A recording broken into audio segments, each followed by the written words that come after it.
Hi hello everyone welcome back to miss Ganathi vlog. So ಇವತ್ತು ನಾನು ನನ್ನ ಮಿನಿ ವ್ಲಾಗಲ್ಲಿ ನಿಮ್ಮ ಜೊತೆಗೆ ಒಂದು ಚಿಕ್ಕ ರೆಸಿಪಿನ ಶೇರ್ ಮಾಡ್ಕೊತಾ ಇದ್ದೀನಿ. ಬನ್ನಿ ಈಸಿಯಾಗಿ ಕ್ವಿಕ್ಕಾಗಿ ಹೇಗೆ ಮಾಡೋದಂತ ನೋಡೋಣ. ಬಾಣಲೆಯಲ್ಲಿ ಸ್ವಲ್ಪ ಎಣ್ಣೆನ ಬಿಸಿ ಮಾಡ್ಕೊಂಡಿದ್ದೀನಿ. ಬಿಸಿ ಮಾಡ್ಕೊಂಡಿರೋವಂಥ ಎಣ್ಣೆಗೆ ನಾನಿಲ್ಲಿ ಆನಿಯನ್, ಟೊಮೆಟೊ, ಸೌತೆಕಾಯಿ, ಕೊತ್ತಂಬರಿ ಮತ್ತು ಕ್ಯಾರೆಟನ್ನು ಹಾಕ್ತಾ ಇದ್ದೀನಿ. ನೆಕ್ಸ್ಟ್ ಇದಕ್ಕೆ ಅಚ್ಚ ಖಾರದ ಪುಡಿನ ಆ್ಯಡ್ ಮಾಡ್ತಾ ಇದ್ದೀನಿ. ನೆಕ್ಸ್ಟು ರುಚಿಗೆ ತಕ್ಕಷ್ಟು ಉಪ್ಪನ್ನು ಹಾಕ್ತಾ ಇದ್ದೀನಿ. ಕಡಲೆಪುರಿಯಲ್ಲಿ ಉಪ್ಪಿರುತ್ತೆ, ನೋಡಿಕೊಂಡು ಸಾಲ್ಟನ್ನು ಯೂಸ್ ಮಾಡಿ. ನೆಕ್ಸ್ಟ್ ನಾನಿಲ್ಲಿ ಪುದೀನ ಮತ್ತು ಹಸಿಮೆಣಸಿನ್ಕಾಯ್ದು ಪೇಸ್ಟ್ ಮಾಡಿ ಇಟ್ಕೊಂಡಿದ್ದೆ, ಅದನ್ನು ಹಾಕ್ತಾ ಇದ್ದೀನಿ.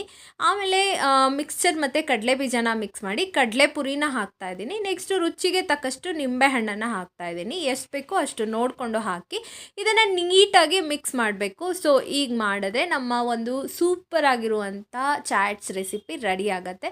ನೋಡೋದಕ್ಕೂ ಕೂಡ ತುಂಬ ಟೇಸ್ಟಿಯಾಗಿರುತ್ತೆ, ಅದಕ್ಕೆ ತಿನ್ನೋದಕ್ಕೂ ಕೂಡ ತುಂಬಾ ಟೇಸ್ಟಿಯಾಗಿರುತ್ತೆ. Thank you for watching. ಹೀಗೆ ನನ್ನ ಚಾನಲ್ನ ಸಪೋರ್ಟ್ ಮಾಡಿ.